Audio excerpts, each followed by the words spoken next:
جس کی وجہ سے تم یہ سوچتے ہو کہ صاحب میں تمہاری بات سنوں گا تو فوراً کے فوراً جو ہے وہ میری مزدوری تم پر واجب ہو جائے گی، ایسی کوئی بات نہیں. ان اجری الا علی الذی فطرنی، اس لیے کہ میری مزدوری تو اسی کے ذمہ ہے جس نے مجھ کو پیدا کیا ہے. معلوم ہوا کہ مجھ کو پیدا کیا اسی مقصد کے واسطے. جب اسی مقصد کے لیے پیدا کیا تو میری مثال تو گویا ان کے بقول ایسی ہو گئی کہ جیسے آپ کار خرید کے لائیں، کہنے کہ بھائی یہ کار تو بڑی کمال کی ہے کہ چل رہی. انہوں نے کہا صاحب اگر چلے گی نہیں تو پھر کہیں کے واسطے کار؟ بھائی کار چلنا نہ چلنا جو ہے اس کا کیا تعلق کار سے؟ کار تو ہے ہی اسی واسطے کہ وہ چلے. اسی طرح نبی ہیں ہی اسی لیے پیدا کیے گئے کہ وہ تبلیغ اسلام کریں اور اشاعت کریں دین کی، یہی اس کا بیس ہے. بلکہ حقیقت تو یہ ہے کہ ہر انسان پیدا اس لیے کیا گیا تاکہ اللہ کی عبادت کرے. عبادت اگر کرتا ہے تو کوئی کمال نہیں ہے، عبادت نہ کرنا جو ہے یہ ہے قابل تعجب بات. کیوں عبادت نہیں کرتا؟ اس کو تو اسی کے لیے پیدا کیا گیا تھا. اسی کے لیے کہا گیا کہ وما خلقت الجن والانس الا لیعبدون، میں نے تو انسان اور جنات کو پیدا کیا تھا اپنی عبادت کے واسطے. ما اريد منهم من رزق وما اريد ان يطعمون ان اللہ هو الرزاق ذو القوة المتین. اللہ اکبر. میں اور آپ اور ہزاروں انسان رات اور دن اسی فکر میں لگے ہوئے ہیں. تو کہاں سے کھائیں گے کیا کھائیں گے، کہاں سے کھائیں گے کیا کھائیں گے، بس یہ تو غم ہے. ساری زندگی اسی میں گزر رہی، اسی غم میں کیا کھائیں گے اور کہاں سے کھائیں گے. فرمایا کہ ما اريد منهم من رزق، میں تم سے رزق کا سوال نہیں کرتا. کوئی پروگرام میں یہ بات داخل نہیں ہے کہ تم رزق کہاں سے لاؤ گے، کس طرح لاؤ گے، کس طرح کھاؤ گے. ان اللہ هو الرزاق ذو القوة المتین، اللہ ہی رزق دینے والا ہے. یہ جو جن لوگوں کو عربی گرامر معلوم ہے وہ اس کا ترجمہ اس طرح کریں گے جس طرح میں کروں. اللہ ہی رزق دینے والا ہے، یہ ہے اس کا ترجمہ. اور وہ اللہ کون؟ ذو القوة المتین، بڑی مضبوط طاقت کا مالک. یعنی یہ نہیں ہے کہ صاحب ٹفن کیریئر آیا تو رہا بیچ میں کسی اور نے جھپٹ لیا، سمجھ میں آیا؟ ایسا نہیں. اللہ نے جس کے لیے رزق مقرر فرمایا ہے وہ رزق اس تک پہنچے گا، کوئی طاقت ایسی نہیں کہ جو اس سے روک سکے. یہ ہے ذو القوة المتین. تو یہ فیصلہ اللہ نے، سمجھ میں آیا، یہ نہیں سنایا کہ اے فلانے اور فلاں کے بیٹے اور فلاں کے پوتے، میرا فیصلہ ہے کہ تجھے ہدایت ملے گی اور تجھے جنت میں جائے گا. یہ اللہ نے اعلان نہیں کیا. ہے وہ مقرر یقیناً اللہ کے علم میں، مگر اعلان نہیں. اعلان ہے تو اس کا اے فلاں فلاں اور اے ہر آدم کے بچے، میں نے تیری روزی اپنی ذمہ لے لی ہے. اس کا اعلان ہے قرآن شریف میں. عجیب تماشا ہے کہ جس چیز کے حاصل کرنے کی ذمہ داری ہمارے اوپر ڈالی گئی اس کی ہم کو فکر نہیں، اور جس کی ذمہ داری اللہ نے خود اپنے اوپر لے رکھی ہم اسی کی فکر میں لگے ہوئے. ہے نہیں تماشا؟ مگر اس سے یہ مطلب نہیں ہے کہ جب یہ بات ہے تو ہم ہاتھ پہ ہاتھ رکھ کے بیٹھ جائیں. نہیں، واقعہ یہ ہے کہ ہاتھ پہ ہاتھ رکھ کر بیٹھیں گے، ملے گا جب بھی جو مقدر میں ہے. مگر بندے کی بندگی اسی میں ہے کہ وہ ہاتھ پاؤں ہلائے تاکہ اس کا محتاج ہونا معلوم ہو. سمجھ میں آیا؟ یہ ہے راز جو سمجھ میں آتا ہے. ویسے تو اسباب کی دنیا ہے، اسباب اختیار کرنے ہیں، لیکن بندہ جو ہے وہ اگر اپنے آپ کو ان اسباب سے مستغنی کر لے تو اس کے معنی یہ ہے کہ اپنے کو کچھ سمجھ بیٹھا ہے، اور کچھ سمجھ لینا بندے کا یہی اللہ کو ناپسند ہے. تو بندہ جو ہے وہ اپنے آپ کو اسباب کا محتاج بنائے، مگر اسباب پر اعتماد کر کے نہ بیٹھ جائے، ان اسباب کو سب کچھ سمجھے یا نہیں. ساری طاقت اللہ کے ہاتھ میں ہے یہ سمجھے. ہاں، اسباب کی ضرورت کبھی اس کو احساس ہو. یہ دراصل ایک مومن کی شان اور اللہ کے بندہ ہونے کی شان. تو یہاں اس کو کہا گیا کہ یا قوم لا اسألکم علیہ اجرا، اس لیے کہ حضرت ہود علیہ السلام کی نظر اس پر ہے کہ مجھ کو تو اللہ نے اسی کے لیے پیدا کیا، تو مجھے کسی اور سے اجرت کا سوال ہی پیدا نہیں ہوتا. یہ ایسا ہے کہ بھئی جیسے جو کام ہم کر رہے ہیں، کس کمپنی میں کام کر رہے ہیں، ہمیں اطمینان ہے کہ جس کمپنی میں کام کر رہے ہیں اسی کو ہم کو تنخواہ دینی ہے، سیلری وہی دے گی. کسی اور کی سیلری کی طرف ہم کہیں کو نظر دوڑائیں؟ ٹھیک یہی معاملہ یہاں. اللہ نے مجھ کو اسی کے لیے پیدا کیا. ان اجری الا علی الذی فطرنی، میری اجرت اس ذات کے ذمہ ہے جس نے مجھ کو پیدا کیا.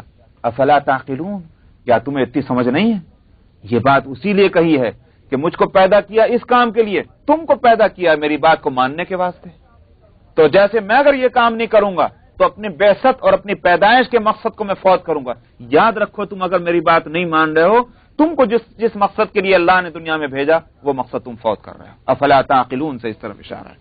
وَيَا قَوْمِ اسْتَغْفِرُوا رَبَّكُمْ ثُمَّ تُوبُوا إِلَيْهِ يُرْسِلِ السَّمَاءَ عَلَيْكُمْ مِدْرَارًا. اور فرمایا اے میری قوم مغفرت چاہو اپنے رب سے، پھر اسی کی طرف متوجہ ہو جاؤ. مغفرت اور توبہ کا فرق یاد ہوگا جو میں پہلے بتلا چکا ہوں، اس لیے دہراتا نہیں. پھر اسی کی طرف متوجہ ہو جاؤ. یرسل السماء علیکم مدرارا، یہی بات تو نوح علیہ السلام نے کہی تھی. سورہ نوح میں سے میں نے نقل کیا، فقلت استغفروا ربکم انہ کان غفارا یرسل السماء علیکم مدرارا، وہ جو الفاظ میں نے نقل کیے. تو یہی بات تو نوح علیہ السلام کہہ کر گئے، اور یہی بات حضرت ہود علیہ السلام کہہ رہے ہیں کہ اللہ تعالیٰ تمہارے اوپر آسمان سے گویا خیر اور رحمت کی بارش برسائے گا. مدرار نفع بخش بارش کو کہتے ہیں، اسی لیے بعض ترجمہ کرنے والوں نے موسلا دھار بارش کا ترجمہ کیا ہے مدرار، کیونکہ اگر چھینٹے پڑ جائیں تو وہ تو کہا کرتے ہیں اور زمین کو پھپکا دے، سمجھ آئے. لیکن بارش جو نفع بخش ہے وہ اتنی کہ جو جل تھل ہو جائے سب جگہ، وہی ہے مدرار. اس لیے میں نے یہ ترجمہ کر رہا ہوں کہ جو رحمت کی بارش، نفع بخش بارش.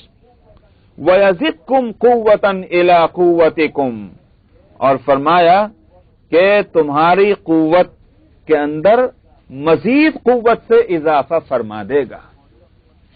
معلوم ہے موجودہ قوت تو ہے بدن کی قوت، مگر یہ قوت اللہ سبحانہ و تعالیٰ کی طرف سے ایک اور قوت کے ساتھ جب اس کو سپورٹ مل جائے گی تو اس کی قیمت تب ہوگی، معلوم ہوگی. اللہ کی طرف سے قوت کے ملنے کے معنی میں بتلاؤں آپ کو، اور وہ یہ کہ قوت کا صحیح طور پر صحیح مصرف میں استعمال ہونا. یہ جب ہو جائے تو واقعی وہ طاقت ہے. ابھی آپ کی سمجھ میں نہیں آئی ہوگی بات، میں بتاتا ہوں. ابھی دو واقعے. ایک واقعہ تو میں نے سنا ہے 1947 کے پارٹیشن کے زمانے کا. پنجاب کے اندر، مشرقی پنجاب میں کاٹ مار چل رہی تھی، سمجھا، مسلمان کے گھروں میں گھس کر کے اور بے دریغ گاجر اور مولی کی طرح سے مسلمانوں کو کاٹا جا رہا تھا. تو اسی طرح سے ایک قاتلوں میں کا جو خون کی ہولی کھیل رہے تھے، ان میں سے ایک مسلمان کے گھر میں گھسا، تلوار اس کے ہاتھ میں، کرپان. تو اس نے دیکھا کہ ایک جوان باڈی بلڈر وہ کھڑا ہوا ہے گھر کے اندر، اور ایک بوڑھا جو ہے وہ پلنگ پہ لیٹا، اس کا باپ ہوگا، اس کی خدمت کی وجہ سے وہاں کھڑا تھا. اس نے جو دروازے کے اندر گھس کے دیکھا، کہنے لگا بھائی میری مصیبت آئی، میں کس گھر میں گھس گیا، سمجھا، اس نے اگر میرے ایک ہاتھ مار دیا تو میرا تو یہی شوربہ بن جائے گا. وہ ڈر گیا، حالانکہ تلوار اس کے ہاتھ میں ہے، لیکن اس آدمی کے اس باڈی کو دیکھ کر وہ ڈر گیا. لیکن اب دیکھیے اب ہوا کیا، ہوا یہ کہ اس نوجوان کی جو نظر پڑی کہ وہ آ گیا، تو یہ اتنا گھبرایا کہ ہاتھ اس کے سامنے جوڑ کے مجھے معاف کر دو. اس نے کہا ہے میں تو اس سے ڈر رہا تھا، یہ مجھ سے ڈر رہا. اس نے آگے بڑھ کر کے اس کا سر ہی قلم کر دیا اپنی تلوار سے. یہ ہے وہ طاقت کا نہ پہچاننا. اگر طاقت کو صحیح طور پر استعمال نہ کیا جائے تو طاقت والا بھی جو ہے وہ بزدل کی موت مرتا ہے. اس کے مقابلے میں دوسرا واقعہ میں سناتا ہوں. فتوح الشام میں واقدی نے لکھا ہے، اور مغازی میں یعنی جنگ اور غزوے کے حالات کے اندر بڑے معتبر مورخ مانے گئے ہیں، اور حدیث کی اور روایتوں میں تو ان کا اعتبار نہیں کرتے زیادہ محدثین، لیکن تاریخی واقعات میں ان کا اعتبار کرتے ہیں. تو واقدی کی فتوح الشام ہے، اس کے اردو میں ترجمہ بھی کئی ایک لوگ شائع کر چکے ہیں.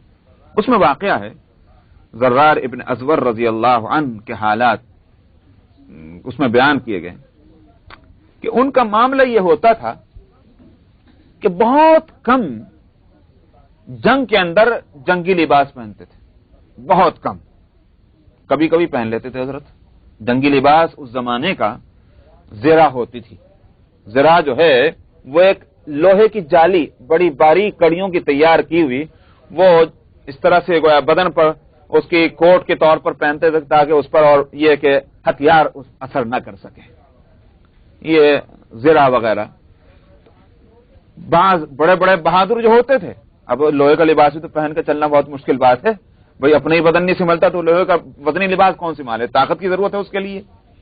تو بعض بڑے بڑے طاقتور جو ہوا کرتے تھے وہ ڈبل لباس لوہے کا پہنا کرتے تھے، یہ بھی تھا رومی سرداروں میں واقعی کے اندر فلاں نے ڈبل لوہے کا لباس پہنا ہوا تھا اور یوں تھا اور یوں تھا۔ ذرار ابن ازور بہت کم لباس پہنتے تھے گویا جنگی، ورنہ سادہ لباس ہوتا، اور جتنی جنگ سخت ہوتی جاتی تھی اتنے ہی ان کے بدن کے کپڑے بھی کم ہوتے جاتے تھے۔ یہ عجیب تماشا تھا، یہاں تک کہ یرموک کا کوئی جو لڑائی ہے رومیوں کے ساتھ، وہ تاریخ کے اندر بھیانک ترین لڑائی ہوئی ہے، بھیانک ترین، اس لیے کہ ادھر سے کل جمع 40,000 ہیں مسلمان اور ادھر جو ہے 3 لاکھ ہے، تو 40,000 اور 3 لاکھ کا مقابلہ ہے، تو بھیانک گویا لڑائی ہوئی، اس میں کوئی شک نہیں۔ اور کئی سو مسلمان جو ہیں وہ یوں کہیے کہ ایک ایک آنکھ سے یا 2 آنکھوں سے محروم ہوئے، تیروں کی بوچھار، کئی سو مسلمان، بڑی بھیانک لڑائی ہوئی۔ ذرار ابن ازور کے حالات میں یہ ہے کہ جب جنگ کی یہ سختی دیکھی تو اپنا کرتا بھی اتار کے پھینک دیا، سمجھ میں آیا، کرتا بھی اتار دیا اور ننگے بدن خالی لنگی باندھے ہوئے اور ننگے گھوڑے کی پشت پر گھوڑے کی ننگی پشت پر بیٹھے ہوئے، زین بھی نہیں، بس ایک ہاتھ میں ڈھال اور دوسرے میں جو ہے وہ نیزہ اور تلوار یہاں لٹکی ہوئی، یہ ان کی لڑائی ہوتی تھی۔ اور اتنی مار کاٹ کرتے تھے ذرار ابن ازور کے شام کے وقت میں جب جنگ ختم ہوتی تو خون جو ہے اس کی کلیجی کی طرف سے یہاں آ کر اس طرح جمع ہوا کرتا، پورے دن لڑتے لڑتے لڑتے لڑتے یار۔ اور رومیوں کے ان کے واقعی لکھتے ہیں کہ رومی یہ کہا کرتے تھے جدھر کو وہ جاتے کہ یہ کوئی شیطان آ گیا، یہ شیطان آ گیا، یعنی اس کے سائے سے بھی ڈرتے تھے ذرار ابن ازور کی۔ سوال یہ ہے کہ ذرار ابن ازور میں یہ طاقت کہاں سے آئی تھی؟ یہ تو وہ لوگ تھے کہ دن بھر لڑیں اور رات کو جو ہے وہ مسلح پر کھڑے ہو کر اللہ کو یاد کریں، رات اللہ کو یاد کرنے میں اور دن جو ہے وہ جہاد میں اور اسلام کی اشاعت میں، ان میں طاقت کہاں سے آئے گی؟ اس کے سوا اور کچھ نہیں کہ جو اللہ نے جو طاقت ہر انسان کے بدن میں دے رکھی ہے، اس کے ساتھ وہ طاقت بھی اللہ نے ان کو دی کہ جس کی وجہ سے اپنی اس بدنی طاقت کو صحیح طور پر استعمال کیا، اس کے سوا کوئی بات نہیں کہی جا سکتی۔ وَيَزِدْكُمْ قُوَّةً إِلَىٰ قُوَّتِكُمْ، اللہ تعالیٰ تمہارے اندر موجودہ قوت میں اپنی طرف سے اور قوت دے کر اضافہ فرما دے گا، تو یوں کہ یہ طاقت میں برکت ہوگی اور تمہاری اس طاقت سے وہ کام ہوں گے پھر کہ تم بھی دنگ رہ جاؤ گے، حیران ہو جاؤ گے، یہ مراد ہے۔ وَلَا تَتَوَلَّوْا مُجْرِمِينَ، اور تم مجرم بن کر کے منہ مت پھیرو، یعنی مطلب ہوا کہ پیغمبر کی بات نہ ماننا یہ انسان کو مجرم بناتا ہے۔ قالوا، اب ظاہر ہے یہ قرآن پاک میں جو الفاظ جو نقل کیے جا رہے ہیں، تو میں قرآن پاک میں ہر حکایت، ہر واقعہ یا پیغمبر کی جو ڈیبیٹ ہے وہ محض ایک واقعہ نہیں ہے، بلکہ اس میں ایک مقصد ہے کہ دنیا کے اندر بھی اگر رحمتیں اور نعمتیں چاہتے ہو تو دیکھ لو اللہ سے منہ موڑ کر کے تم کتنی فیکٹریاں بنا لو، کتنے تم کھیتیاں تیار کر لو، تمہاری زندگی میں کبھی فلاح نصیب نہیں ہو سکتی۔ تم اگر اپنی زندگی کے اندر خیر اور برکت چاہتے ہو اور دنیا کی زندگی بھی حقیقتاً تم آسائش کی زندگی چاہتے ہو تو مغفرت چاہو اور توبہ مانگو، اسی سے اللہ تعالیٰ غیب سے تمہاری مدد فرمائیں گے اور تمہاری زندگی دنیا کی زندگی بھی آرام سے اس کی وجہ سے گزرے گی۔ یہ ہے وہ نقطہ۔ ہم لوگ کیا سمجھتے ہیں آج؟ ہم لوگ سمجھتے ہیں مسجد میں اگر جانا شروع کر دیں گے تو ہماری دکانداری ختم ہو جائے گی، سمجھ میں آیا، ہماری جات پر بڑا نقصان ہو جائے گا، باس ہم کو نکال دے گا، سمجھ میں آیا، اس واسطے نہ مسجد جاؤ نہ اپنی زندگی کو خراب کرو، اپنی روزی کو خراب کرو۔ یہ تو ہے ہمارا تصور۔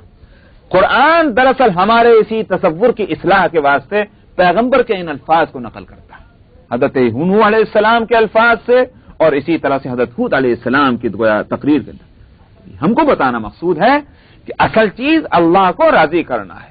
یہ ساری چیزیں ان کی حقیقت اس سے زیادہ اور کچھ نہیں کہ وسیلے ہیں، سمجھ میں آیا، زیادہ اس سے زیادہ کوئی قیمت نہیں کہ اسباب ہیں، لیکن اصل طاقت مسبب الاسباب میں نہیں ہے.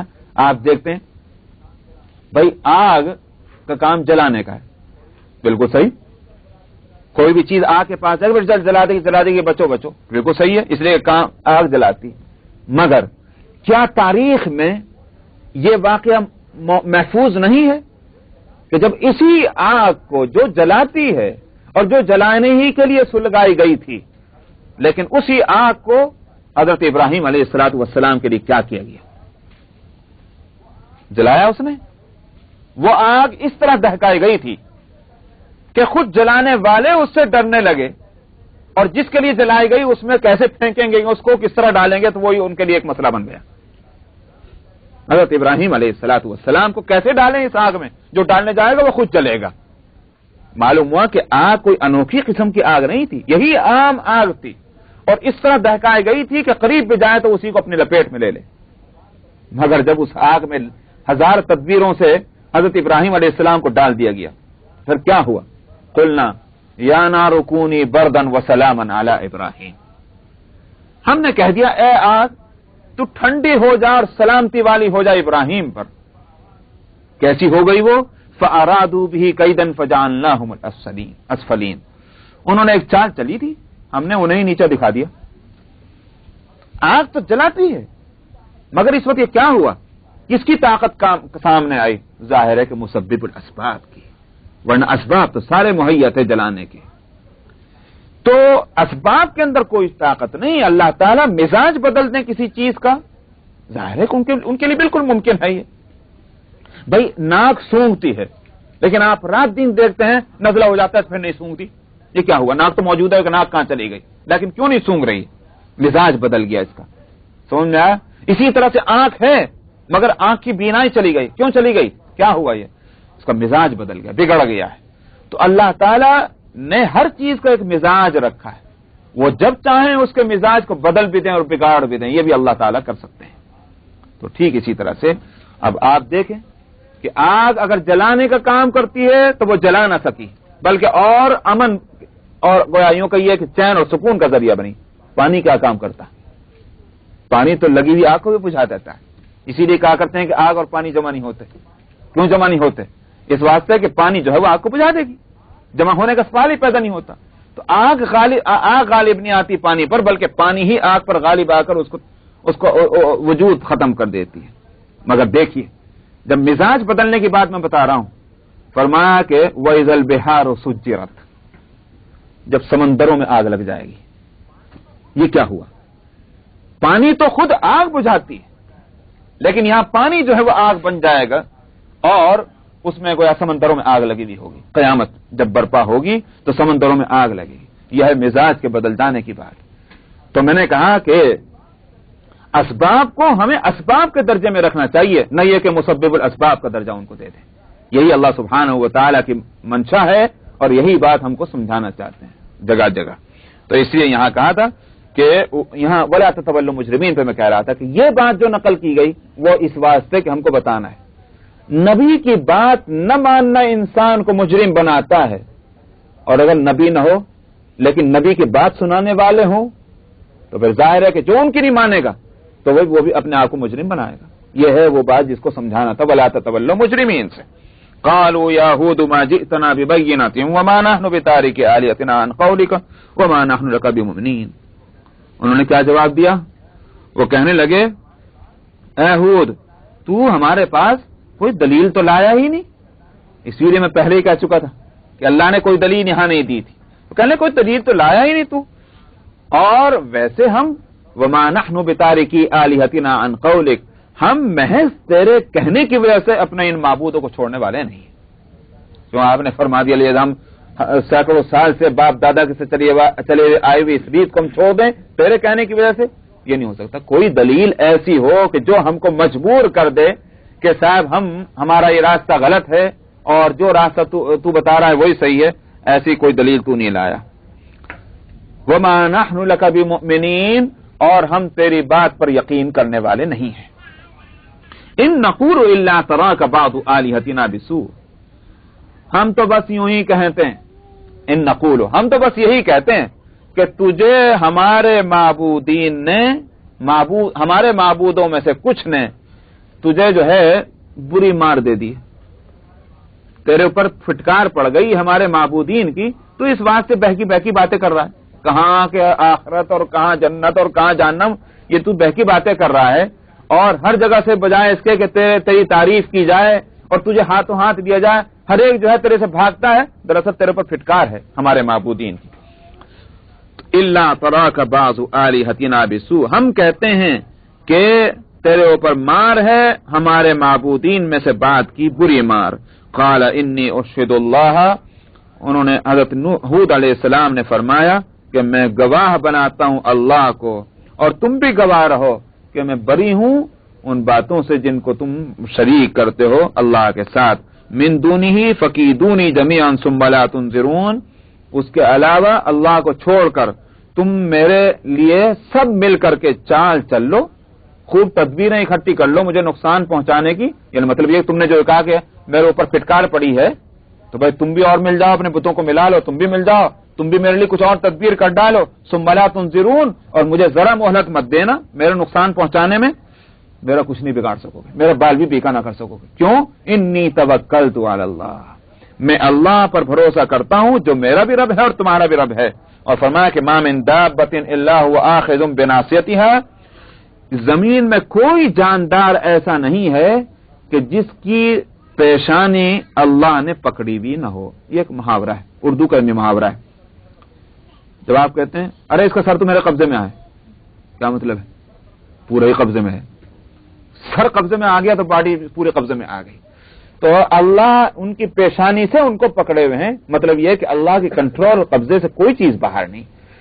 تو تم اپنے معبودین کے بارے میں یہ نہیں کہہ سکتے، لہذا میرا نہ تم کچھ بگاڑ سکتے ہو نہ معبودین بگاڑ سکتے ہو، لہذا میرے اوپر ان کی پھٹکار پڑنے کا سوال ہی پیدا نہیں ہوتا۔ اللہ کی طرف سے میں بھیجا ہوا ہوں، اللہ پر میرا بھروسہ ہے، اور اللہ اگر بچائیں تو کون میرا کچھ بگاڑے گا۔ ان ربی علی صراط مستقیم، میرا رب صراط مستقیم پر ہے، اس کا مطلب یہ ہے کہ میرے رب کا فیصلہ سب کا سب صحیح ہے، سیدھا ہے، سچا ہے، جو کام بھی ہوں اس کے وہ ٹھیک ہیں، تو اس لیے میں اس کے فیصلے کے مطابق دنیا میں نبی بنا کر بھیجا گیا ہوں اور تم کو دین کی دعوت دے رہا ہوں، بس۔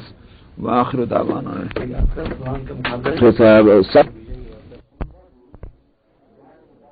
حنیفہ کی ذہانت کی بات دینی پڑتی ہے، اور وہ یہ کہ امام ابو حنیفہ رحمۃ اللہ علیہ کے یہاں مسئلہ اب بھی موجود ہے کہ قرآن شریف کو ویسے جیسے ابھی اب لوگ پڑھتے ہیں باقاعدہ تراویح میں لے کر اور ورق پڑھتے رہتے ہیں، اس طرح تو جائز ہی نہیں، خیر، لیکن اگر قرآن شریف سامنے رکھا ہوا بھی ہو خود کھلا ہوا، حنفی مسلک کے اعتبار سے اگر اس کو دیکھ کر کے پڑھ لیا تو بھی نماز ٹوٹ گئی، یہ مسئلہ ہے، کیونکہ یہ استمداد بالغیر ہے۔ استمداد کے مطلب مدد حاصل کرنا، تو نماز سے باہر جو چیز ہے اس سے مدد حاصل کرنا، یہ ایسا ہی ہوگا جیسے مثلا ہم کو کوئی سورہ یاد نہیں، تھوڑی دیر کے لیے مان لیجیے ہم ایک آدمی کو بٹھا دیں کہ بھائی مجھے سورہ تو یاد نہیں، میں نماز پڑھنا چاہتا ہوں، تو بتاتا چل میں ریپیٹ کرتا چلوں، سمجھ آئے؟ اس نے کہا قل اعوذ برب الناس، میں کہوں قل اعوذ برب الناس، ملک الناس کہ ملک الناس، تھوڑی دیر کے لیے مان لیجیے، نماز ہو جائے گی؟ نہیں ہوگی۔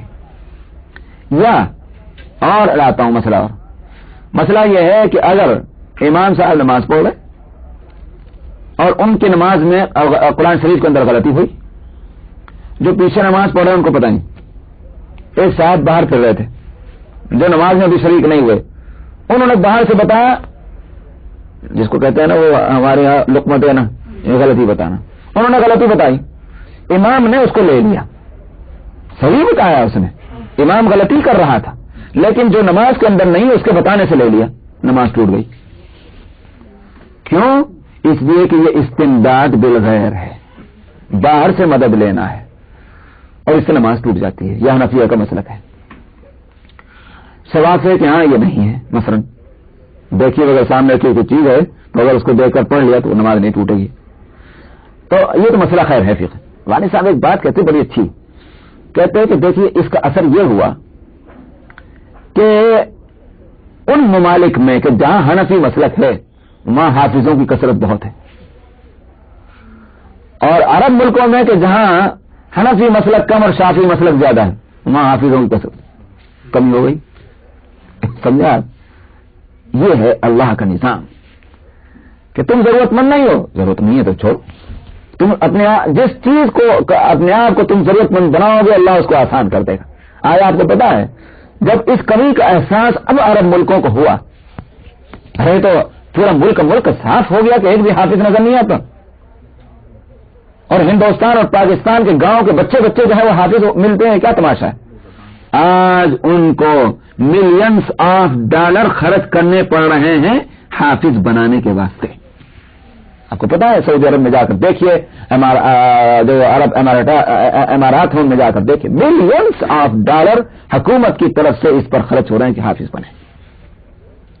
ٹی وی پر پروگرام آتے ہیں بچوں کے، ایک بچے کو یوں کہیے کہ ٹی وی پر آنے میں معلوم ہے کیا دیتے ہیں وہ 500 ریال.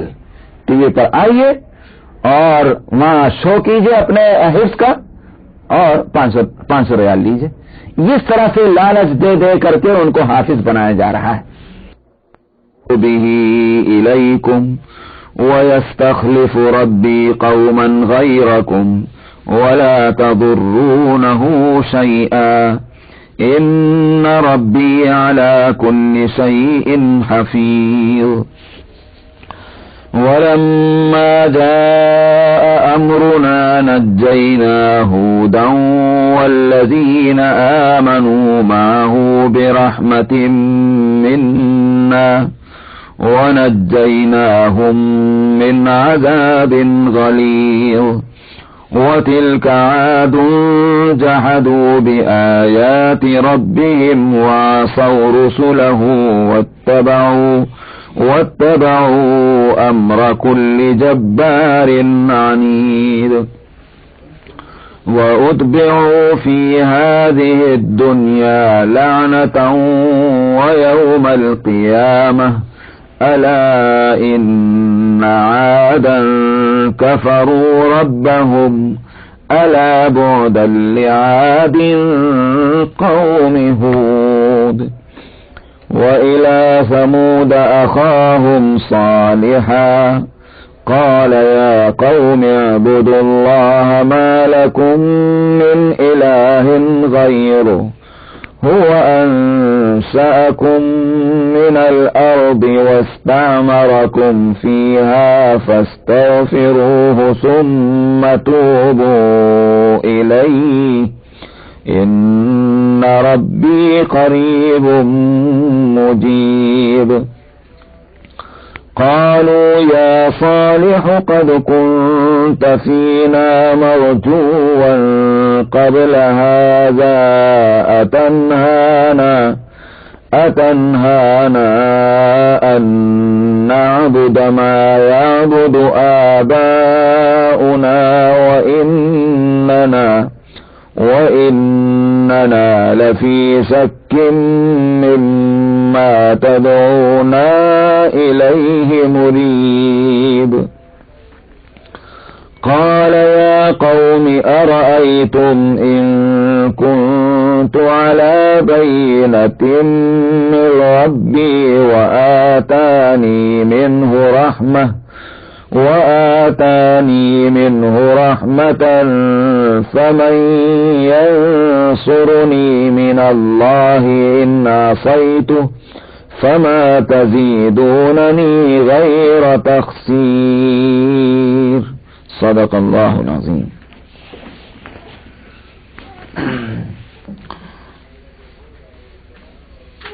حضرت ہود علیہ السلام اور ان کی قوم عاد کا تذکرہ چل رہا ہے اس رکوع میں.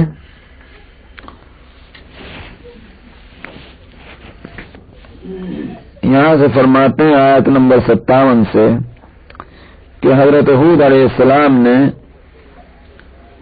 لوگوں کو نصیحت کرتے ہوئے آخر کار یہ فرمایا کہ فَإِن تَوَلَّوْا فَقَدْ أَبْلَغْتُكُمْ.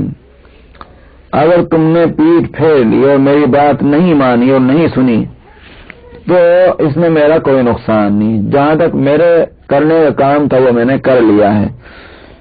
میں نے پہنچا دیا تم کو وہ بات کہ جو مجھے دے کر تمہاری طرف بھیجا گیا تھا. جس بات کو دے کر وہ میں نے تم تک پہنچا دیا. مطلب یہ ہے کہ میں نے اپنا فرض ادا کر لیا. وَيَسْتَخْلِفُ رَبِّي قَوْمًا غَيْرَكُمْ. معلوم ہوا کہ میرا تو نقصان نہیں ہوگا اگر تم نہ مانو گے، لیکن تمہارا ہی نقصان ہو سکتا ہے نہ ماننے میں، اور وہ یہ کہ اللہ سبحانہ و تعالی تمہارے بدلے میں دوسری قوم کو لا کر بٹھا دے گا. وَيَسْتَخْلِفُ، اور پیچھے لے آئے گا میرے رب تمہارے علاوہ کسی اور قوم کو.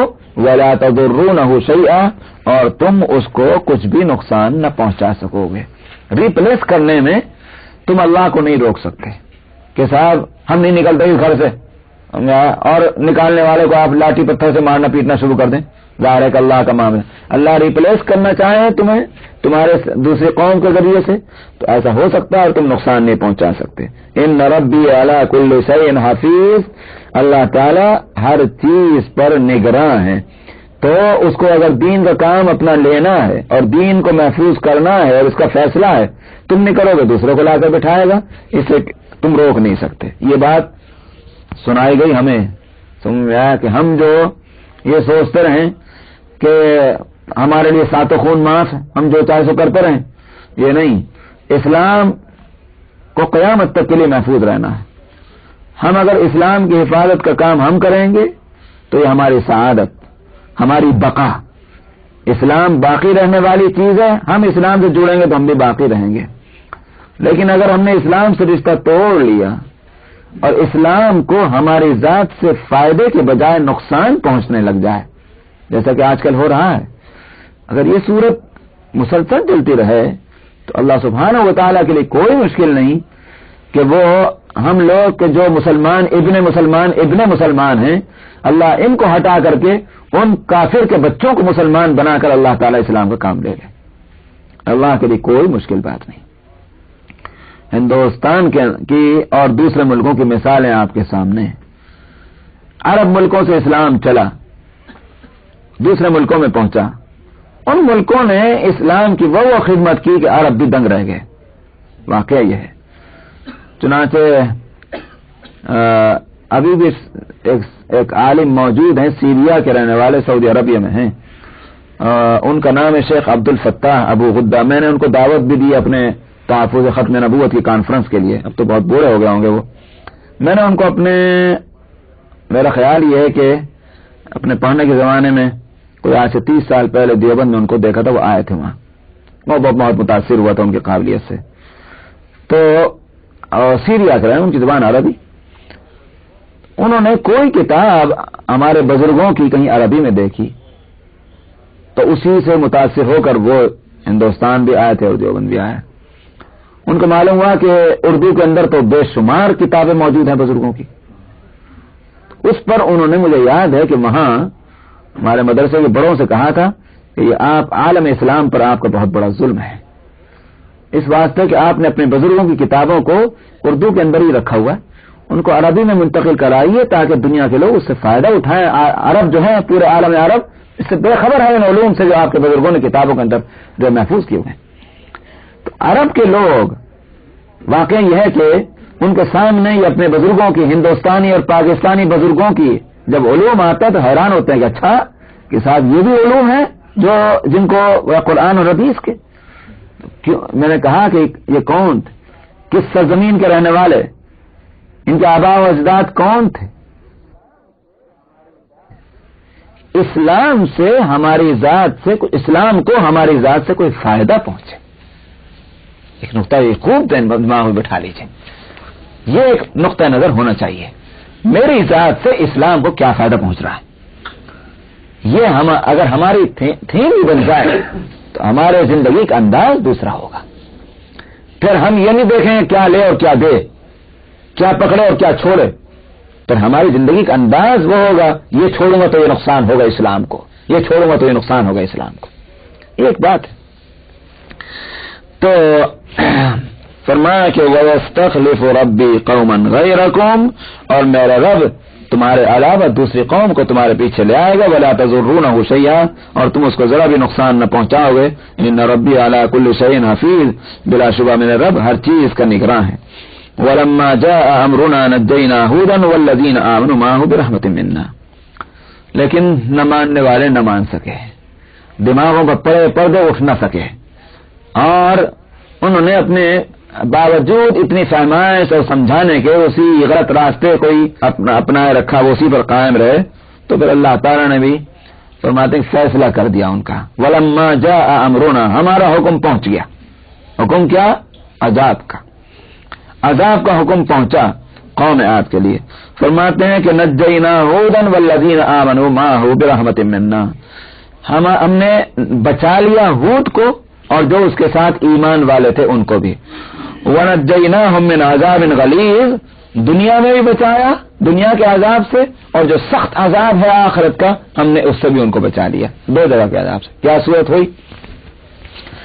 آپ دیکھ لیں کہ ان کا تذکرہ اور جگہ بھی آیا ہے، اور سورہ نوح کے اندر بھی ہے قوم ہود کا تذکرہ. وہاں فرمایا سورہ نوح کے اندر کہ کذبت،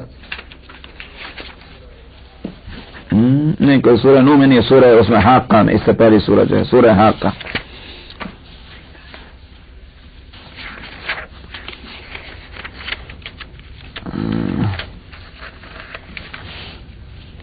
سورہ قرآن وَأَمَّا عَادٌ، سورہ حاقہ ہے صفحہ نمبر 647 پر. وَأَمَّا عَادٌ فَأُهْلِكُوا بِرِيحٍ صَرْصَرٍ عَاتِيَةٍ، آیت نمبر 6. جہاں تک عاد کا تعلق ہے وہ ایک سرکش اور تیز آندھی سے ہلاک کیے گئے. یہ تھا، یاد ہوگا میں نے کہا تھا بڑے طاقتور تنومند قداور لوگ تھے. اللہ کا بھی عجیب معاملہ ہے، جتنی طاقتور چیز کو ختم کرنا ہے اتنی کمزور چیز اس کے مقابلے پہ لاتے ہیں. یہی اللہ کا معاملہ. تم طاقت کا گھمنڈ کرنے والوں، ہمارے فیصلے کی طاقت کو تم نہیں سمجھتے. یہ ہے بتانا. اصحاب الفیل، الم تر کیف فعل ربک باصحاب الفیل الم یجعل کیدہم فی تضلیل وارسل علیہم طیرا ابابیل. ہاتھی سارے جانوروں میں جن پر سواری کی جاتی ہے سب سے زیادہ تنومند جانور ہے. اس کے تنومند ہونے ہی پر غرہ تھا اس ابرہا کو کہ میں وہ لشکر لے کر جا رہا ہوں جس کا مقابلہ نہیں ہو سکتا. اور یہ حقیقت ہے. مکے والے مکہ چھوڑ کے بھاگ گئے. انہوں نے کہا بھائی تو ہاتھی کیا چیز ہے، کبھی دیکھا نہیں اس کو. اب وہ سونڈ ہلاتا ہوا آگے جا رہا ہے دیو کی طرح. بھائی کون اس کے سامنے آئے گا؟ نہیں آیا. سب مکے چھوڑ کے بھاگ گئے. اللہ سبحانہ و تعالی نے اس لشکر کو ہلاک کرنے کے لیے کیا کیا؟ فارسل علیہم طیرا ابابیل، چڑیاں چھوٹی چھوٹی ابابیل ان کو کہا جاتا ہے. وہ چڑیاں اللہ نے بھیجی جن کے پنجوں میں کنکریاں تھیں. وہ کنکریاں ابابیل کے پنجوں سے گری، فجعلہم کعصف مأکول. وہ پورا لشکر ایسا ہو گیا جیسے چبایا ہوا چارہ ہوتا ہے. یہ ہے مأکول. جب دیکھا ہوگا جو بیل اور بھینس جو ہے وہ گھاس کھاتے ہیں تو کھانے سے پہلے تو اور حالت ہے، لیکن دانتوں میں چبا کر کے جب اس کی جو کیفیت کر دیتا ہے کہ اس کا جو ہے ریشہ ایک دوسرے میں پیوست، یہ عالم ہو گیا. فجعلہم کعصف مأکول. تو ہاتھیوں کے ہلاک کے واسطے چڑیاں اور ان کے پنجوں کے اندر کنکریاں، کیسے بم کے گولے تھے وہ. اور اسی طرح سے قوم عاد کو ہلاک کرنے کے واسطے وہ قوم عاد کے اپنے ہاتھوں سے کھڑے ہوئے درخت کو ہلا کر کے اکھا کر پھینک دیں. اس طاقتور قوم کو ہلاک کرنے کے واسطے کیا کیا؟ ہوا چلا دی. لیجیے ہوا کے جھونکوں میں گر رہے ہیں. یہی اللہ کا عجیب نظام ہے. تو فرمایا تھا وہاں کہ اس میں سورہ حاقہ میں فاما عاد فاهلكوا بريح صرصر عاتية، ہوا چلائے، ہوا کے سے ہلاک کیا گیا. سخرها عليهم 7 ليال و8 ايام، 7 دن اور 7 راتیں اور 8 دن تک کنٹینیو وہ ہوا چلی، تہس نہس کر کے ڈال دیا. اور لیکن بچایا کن کو؟ ہود کو اور ان کے ساتھ جو ایمان والے تھے. بعض مفسرین کہاں سے رواج لاتے ہیں، وہ کہتے ہیں کہ جب وہ ہوا چلنی شروع ہوئی تو حضرت ہود علیہ السلام نے ایمان والوں کو ایک گھر میں جمع کر دیا. ایک گھر بھی کیسا گھر کا یہ تصور مت کیجئے کہ وہ قلعہ تھا. گھیر جانتے ہیں؟ نہیں جانتے گھیر کس کو کہتے ہیں؟ گھیر گاؤں کی زبان میں اس کو کہتے ہیں کہ جس پر چھت نہیں پڑی ہوئی ہوتی ہے اور دیوار ہوتی ہے، اس میں جانور بندھے ہوئے ہوتے ہیں.